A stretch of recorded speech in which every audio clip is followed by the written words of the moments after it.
ወንድነሽ ተብላ ከእግር ኳስ የተገለለችው ተጫዋች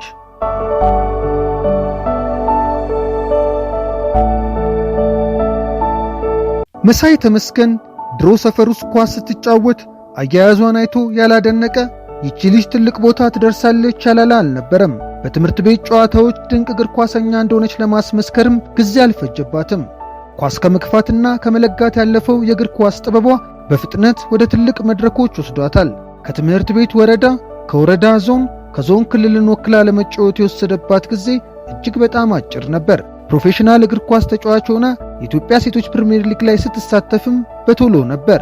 በተመሳሳይ ፍጥነት ነገሮች ተቀያይረው ከምትወደው እግር ኳስ ጋር ተለያየች እንጂ የቀድሞዋ ፕሮፌሽናል ተጫዋች አሁን የተገኘውን ስራ እየሰራች ትገኛለች።